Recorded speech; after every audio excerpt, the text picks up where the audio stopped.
All right, guys. So I'm going to explain to you today how I made $2,553. All right. So we are trading SPY.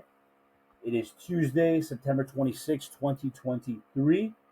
And this is the 1 hour time frame that you're looking at. So as you can see on the 1 hour time frame, we are definitely in a downtrend. We're making very consistent lower lows and higher lows, right? Very consistently. Very nice. And since the FOMC last Wednesday, we had a big sell off. So, whatever Jerome Powell said, the market definitely did not like. So, I trade the 1 hour time frame and I trade the 15-minute time frame. Those are my two favorite time frames to day trade with. So, I'll sit there and I'll watch the 1 hour time frame to give me an idea of where we're going. And I use the 15-minute as an entry. So, I use the 15-minute to confirm my trade, but also get into a trade. Now, keep in mind, while I'm trading SPY, because that's typically what I like to trade the most, sometimes I'll trade SPX if I'm feeling like a degenerate. Sometimes I'll do Tesla. Sometimes I'll do Nvidia.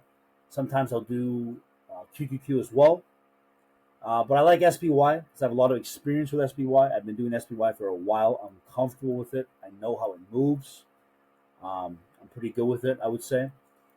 But keep in mind, while I'm trading SPY, I am also watching QQQ and I'm also watching ES and SPY. So I'm watching all three at the same time. And this gives me a very good idea of where we're going to be going that day and helps me better analyze the market as a whole. So keep that in mind as well. Now, with that being said, I do like trading SPY because I like the contract prices. The contract prices are fairly reasonable to me. Whereas Nvidia is always so expensive, SPX is always so expensive. Tesla can be a hit or a miss. QQQ is pretty good too, but I really like trading SPY. So with that being said, SPY is my go-to typically. Now going back to the charts, as you can see, as I mentioned earlier, we are in a downtrend on the 1 hour. It's very obvious. Now I will also look at the daily time frame and the weekly time frame, but I don't use those time frames to day trade with. Okay, so I'll look at the day. I'll look at the daily, and I'll look at the weekly. Say like post market or on the weekends to prepare myself for the week or for the next day, so I have a better idea of what could potentially happen tomorrow or that week, and I could better prepare myself in regards to what I see on the daily and the weekly. But I don't sit there and watch the daily and weekly while I'm trading live. That doesn't make sense. I watch the 1 hour and the 15. The 1 hour gives me an idea of where we're going, and the 15-minute allows me to get into the trade. So, as you can see, today we gapped down. Right at 6:30, we gapped down pretty hard, only further confirming the downtrend on the 1 hour. So, because of that, I was only looking for puts and nothing else. No calls, just puts. So, we started with that gap down. Now, if we zoom into the 15-minute time frame, which is my favorite time frame to trade with, as you can see, with a nice green candle to start off the day, didn't think much of it because right after that we had a big bearish engulfing candle that closed at 7 a.m. Now that big bearish engulfing candle was not only confluent with my volume indicator, which provided me with a lot of insight on how much the sellers are actually in control. As you can see, they were significantly more in control than the buyers, but it created this massive bearish engulfing candle, right? So this was all the confirmation that I needed to get into my puts.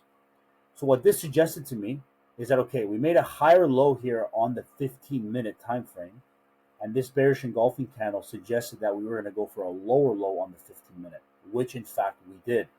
So I had a few profit targets in mind.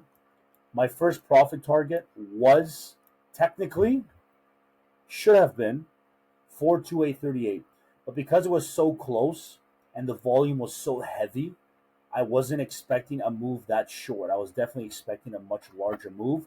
So for that reason, my first profit target was 42767. And my second profit target was right here, 42702, and I did have a third, which was my daily here at 42651. Now, we technically did not hit my daily on this particular trade, but we did hit it later on. Now, I didn't hold it that whole time.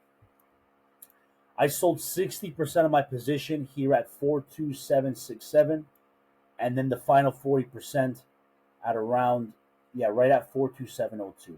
So by that point, I was completely out of the trade. I was very happy with my earnings, and I was basically done for the day. But I did sit and watch to see what else happened. So the rest of the day seemed to be very. Honestly, today was a very, in my opinion, today was a very easy trading day. It wasn't a difficult day to trade.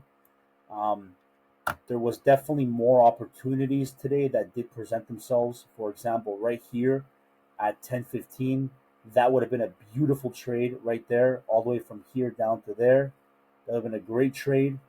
Also, right here as well, as you can see, we made that lower low on the 15, and then we rejected and went back up, and we made a higher low on the 15. And this red candle here at 7:45 was red with a pretty large wick from below, suggesting that okay, the higher low is now finished, and we're now going to go for another lower low on the 15, which is in fact exactly what we did. So that would have been a great trade there as well. This one here would have been great. Um, this one here, technically at 11 a.m., that would have been a good trade too. Wouldn't have been a big trade, but definitely a good trade as well, because as you can see too, we made a lower low, higher low, and then this red candle confirmed that that was the end of the higher low, and that probably suggesting that we were going to go for a lower low, which is in fact exactly what we did. So overall, today was a great day for trading. Again, I was only looking for puts. I made one trade today. I made $2,553. That is how I made that money.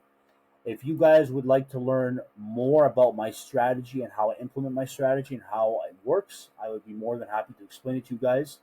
If you guys would like to learn how to trade my style and trade my strategy, or even trade with me, I'd be open to that as well. You're more than welcome to comment down what you'd like to see next on the next video. Thank you so much, guys, and you take care.